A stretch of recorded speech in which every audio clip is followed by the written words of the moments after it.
অমৃত সৰোবৰ প্ৰকল্পৰ নামত চৰকাৰৰ বৃহৎ প্ৰশাসন অমৃত পুখুৰী খন্দাৰ নামত পানীত পৰিল কোটি কোটি টকা অমৃত পুখুৰীত এতিয়া পানীও নাই মাছো নাই চৰণীয়া পথাৰত পৰিণত হৈছে অমৃত সৰোবৰ প্ৰকল্প ৰাজ্যৰ জিলাই জিলাই স্থাপন কৰা অমৃত সৰোবৰ প্ৰকল্পত এতিয়া পৰিত্যক্ত পৰিৱেশ আৰু এই সন্দৰ্ভত যোগী খুপাৰ পৰা আমাৰ সবিশেষ জনাব খাদেমুল হুছেইনে হয় নিশ্চিতভাৱে আজাদী কা অমৃত মহোৎসৱৰ লগত সংগতি ৰাখি কেন্দ্ৰীয় আৰু ৰাজ্য চৰকাৰখনে এক ব্যয়বহুল প্ৰকল্প ঘোষণা কৰিছিল আৰু সেয়া হ'ল অমৃত সৰোবৰ আঁচনি আৰু অমৃত সৰোবৰ আঁচনি ইতিমধ্যে ৰাজ্যত কোটি কোটি টকা বিলাই দিয়া হৈছে আৰু তাৰ পৰিৱৰ্তে কিন্তু বাস্তৱ প্ৰেক্ষাপটত এক বিকল হৈ পৰিছে জৰাজীৰ্ণ অৱস্থাত আছে আৰু মই এই মুহূৰ্তত উপস্থিত আছোঁ বঙাইগাঁও জিলাৰ টাপাট্টাৰী উন্নয়ন খণ্ডৰ পাছনীয়া খৰাগাঁও পঞ্চায়তৰ দুটাকৈ প্ৰকল্প নিৰ্মাণ কৰা যি স্থান সেই স্থানত উপস্থিত আছোঁ মোৰ সতীৰ্থ সহযোগী পদে পদে এই দৃশ্যাংশ দেখুৱাব যে প্ৰথমে এটা গৃহ দেখুৱাবলৈ ওলাইছোঁ যিটো গৃহ একেবাৰে জৰাজীৰ্ণ এক অৱস্থা আৰু ভিতৰত এই মুহূৰ্তত ক'ব লাগিব গোবৰেৰে ভৰপূৰ হৈ পৰিছে এয়া হ'ল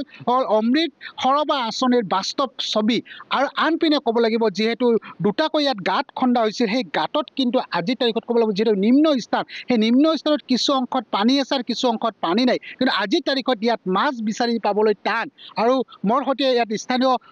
দল সংগঠনৰ নেতা আছে বিশেষকৈ গড়িয়াত জাতীয় পৰিষদৰ জইণ্ট ছেক্ৰেটাৰী কেন্দ্ৰীয় জইণ্ট ছেক্ৰেটাৰীগৰাকী মোৰ সৈতে আছে মই আপোনাৰ পৰা পোনে পোনে জানিব বিচাৰিছোঁ যে কেন্দ্ৰীয় ৰাজ্য চৰকাৰখনে আজাদী কা অমৃত মহোৎসৱৰ লগত সংগতি ৰাখি এক ব্যয়বহুল আঁচনি ঘোষণা কৰিছিল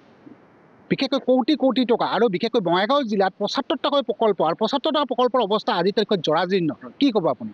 হয় চাওক আচলতে এনেধৰণে যিখিনি আমাৰ অমৃত সৰোবৰ প্ৰথমতে যে ব্লক ডেভেলপমেণ্ট অফিচাৰ বা বিভিন্ন বিষয়াসকল আহি আমাক ৰাইজক জনালে যে অমৃত সৰোবৰ দুটাকৈ হ'ব আচলতে এই যিখন মাটিত আমি থিয় হৈ আছোঁ এইটো গছৰণীয়া পথাৰ কোনজানি গছৰণীয়া পথাৰ ইয়াত দুটাকৈ অমৃত সৰোবৰ নিৰ্মাণ কৰিব কিন্তু অমৃত সৰোবৰ নিৰ্মাণ কৰি আপোনালোকে দেখিব যে সেইফালে চাওক অমৃত সৰোবৰটো সম্পূৰ্ণৰূপে এতিয়ালৈকে হৈয়ে নুঠিল অমৃত সৰোবৰটো খুন্দা অৱস্থা যেনেকৈ আছিল তেনেকৈ সেই ঘাঁহ বননি পুখুৰীত কেতিয়াবা ঘাঁহ থাকে নেকি পুখুৰীৰ তলত যদি ঘাঁহ থাকে তেনেহ'লে মাছ তাত কেনেকৈ কি কৰিব এৰিব বা তাত পানী কেনেকৈ থাকিব আপোনালোকে চাওক এইফালেদি চাওক এইফালেদি আপোনাৰ জৰাজীৰ্ণ অৱস্থা সম্পূৰ্ণৰূপে এতিয়ালৈকে সম্পূৰ্ণ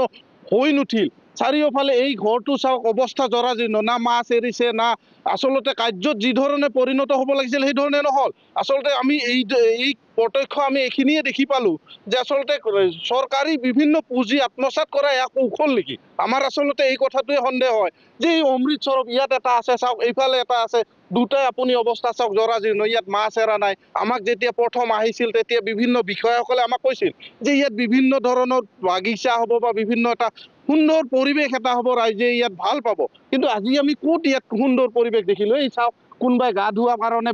গা ধোৱা ব্যৱস্থা কৰিছে কোনোবাই গৰু চৰাইছে এই কাৰণে আমি অমৃত সৰোবৰ এই চৰকাৰী বৃহৎ পুঁজি ব্যয় কৰিছিল নেকি এই গতিকে আমি বঙাইগাঁও জিলা প্ৰশাসনক অসম চৰকাৰক আমি আহ্বান জনাওঁ যে এইখিনি বস্তু আপোনালোকে অলপ নজৰ দিয়ক আপোনালোকে দৃষ্টি দিয়ক কাৰণ ইয়াত সম্পূৰ্ণৰূপে ব্যৰ্থ হৈছে আৰু ব্যৰ্থ হোৱাৰ কাৰণ হ'ল মাত্ৰ লুণ্ঠন ইয়াত লুণ্ঠন হৈছে কাৰণে ব্যৰ্থ হৈছে নিশ্চিতভাৱে জিলা সভাপতিগৰাকী আছে মই আপোনাৰ পৰা জানিব বিচাৰিছোঁ যে বিশেষকৈ এই আঁচনিটো সম্পূৰ্ণৰূপে ব্যৰ্থ হোৱা দেখিবলৈ পোৱা গৈছে আৰু বিশেষকৈ চৰকাৰখনে ডক্টৰ হিমন্ত বিশ্ব শৰ্মাৰ চৰকাৰখনে বা কেন্দ্ৰত থকা নৰেন্দ্ৰ মোদীৰ চৰকাৰখনে নিকা ভাৱমূৰ্তিৰ কথা কয় বাস্তৱত এয়া নেকি নিকা একদম সঁচা কথা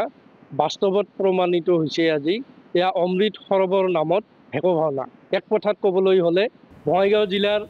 আমাৰ যি ৭৫টা এই ধৰণৰ প্ৰকল্প বিজেপি চৰকাৰে আৰম্ভ কৰিছিলে তাত আমি দেখিবলৈ পাইছোঁ আমাৰ পাছনীয়া খৰাগাঁও গাঁও পঞ্চায়ততো এনেধৰণৰ ভালেকেইটা প্ৰকল্প তেওঁলোকে স্থাপন কৰিছিলে আৰু এতিয়া এই মুহূৰ্তত মই আছোঁ এইখন আছিল কোনজানি গছৰণীয়া পথাৰ তেওঁলোকে আহিছিল আমাক বুজাইছিল যে ইয়াত অমৃত সৰোবৰৰ ধুনীয়াকৈ পুখুৰী বনোৱা হ'ব পাৰ্ক বনোৱা হ'ব ইয়াত মানে মানুহে বিভিন্ন ঠাইৰ পৰা ইয়াত পৰ্যবেক্ষণ কৰিবলৈ আহিব চাবলৈ আহিব আৰু মাছ ইয়াত উন্নত মানৰ মাছ ইয়াত প্ৰডাক্ট কৰা হ'ব এইবিলাক সম্পূৰ্ণ মিছা কথা ভেকু ভাওনা